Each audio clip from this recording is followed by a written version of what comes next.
Right. Let's jump straight into this explainer and look at the massive global scale of healthcare travel and how India is uniquely positioning itself as a worldwide leader.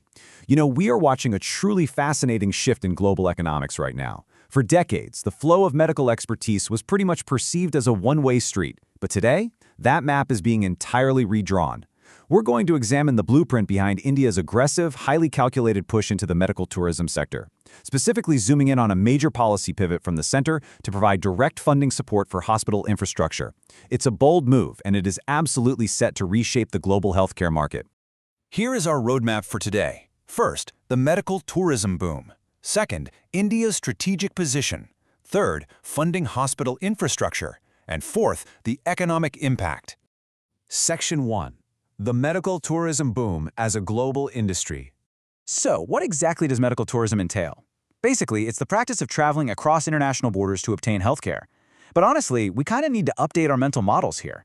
We aren't just talking about wellness resorts, spa retreats, or, a quick trip for minor dental work on a beach somewhere. We're talking about highly specialized, extremely high-tech surgeries. Think complex oncology treatments, state-of-the-art robotic cardiac surgeries, intricate organ transplants, the whole shebang. It is the blending of elite, high-tech medical care with global travel logistics. Patients today are highly informed consumers, and they are more than willing to cross oceans to find that perfect intersection of world-class quality and financial feasibility. Now, there is a stark contrast in the economic footprint of these travelers. Think about a standard tourist for a second. They might stay for a week, spend some money on hotels, grab some food, do a bit of sightseeing. But a medical tourist? Their economic footprint is massive.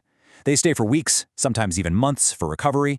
They almost always travel with companions who also need lodging and food. And crucially, they inject capital directly into highly skilled sectors, paying surgeons, specialized nurses, and tech operators. This disparity shows exactly why governments across the world are just so eager to attract medical tourists over your standard vacationers. The economic multiplier effect is simply on another level. Moving on to Section 2. India's strategic position and market share. India is already capturing a huge volume of this market, competing directly, and successfully, with other major global healthcare hubs in Southeast Asia and the Middle East. Why? Well, they've managed to establish a really solid reputation for having top-tier, internationally trained doctors and English-speaking medical staff, all while offering these complex procedures at a fraction of the cost you'd find in Western nations.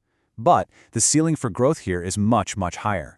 To actually capture the top projected numbers for patient influx, you can't just rely on having good doctors, you absolutely need the physical infrastructure to handle that kind of volume. And this brings us to a brilliant paradigm shift in economic thinking, treating hospitals as export hubs. Traditionally, when we think of exports, we picture a country manufacturing a physical product, like cars or electronics, and shipping them out to foreign consumers, right? But medical tourism flips that entirely on its head. Instead of shipping goods out, India is bringing the consumers, the patients, in. The service is consumed locally, domestically, but it is paid for with foreign capital. It's literally an inbound export. By reframing hospitals this way, healthcare transitions from being viewed just as a domestic public service obligation into a massive, revenue-generating economic driver. Which leads us to Section 3, funding hospital infrastructure and the big infrastructure boost. The targeted government funding we're seeing represents a fundamental shift in strategy. Up until very recently, the growth of medical tourism in India was largely driven by private hospital chains just acting independently. But now, the government isn't just sitting back and watching the market grow organically, they are actively funding it. The center is rolling out specific financial support mechanisms to heavily boost hospital infrastructure.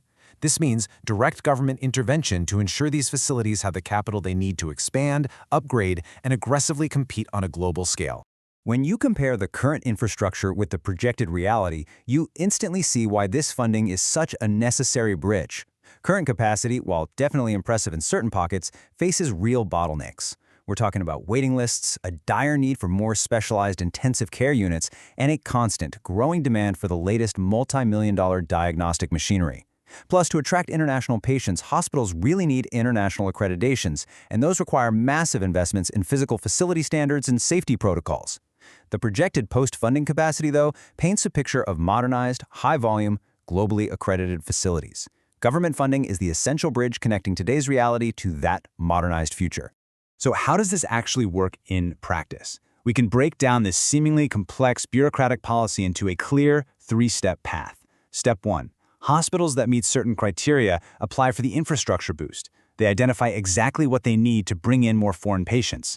Step 2. The center evaluates this and provides the targeted funding support or subsidies. Step 3.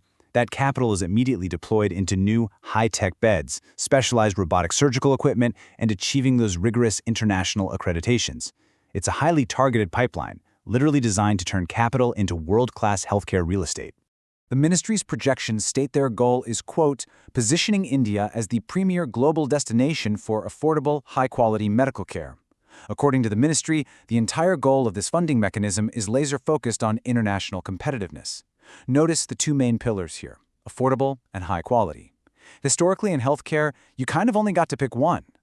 India's entire strategic bet is that through government-backed infrastructure scaling, they can offer both of those simultaneously. This creates a value proposition that is just incredibly difficult for other nations to beat. Finally, Section 4, the economic impact and long-term strategy. If we just follow the money for a second, we can trace exactly how these government funds directly yield a return on investment.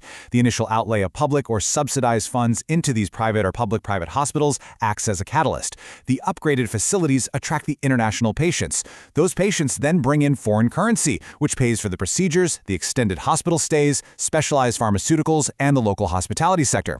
The revenue generated from these international patients heavily offsets that initial infrastructure investment, creating a self-sustaining cycle of economic growth, all centered around the healthcare sector. And to be clear, this isn't just about building fancy VIP suites for foreign patients. There are massive macro benefits at play here. First, huge job creation, and not just for surgeons, but for nurses, technicians, translators, hospitality staff. Second, you get significant foreign exchange earnings, which strengthens the broader national economy. But the third point, that is perhaps the most profound, elevated domestic healthcare standards.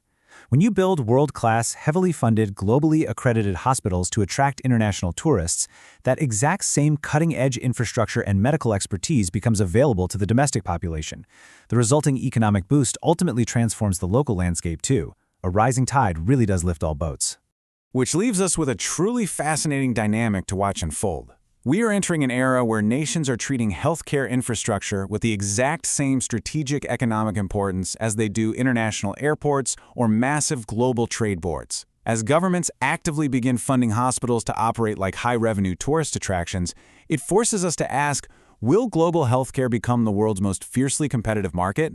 And if so, how is that rapid acceleration in quality and global competition going to change the way we all experience medicine in the future?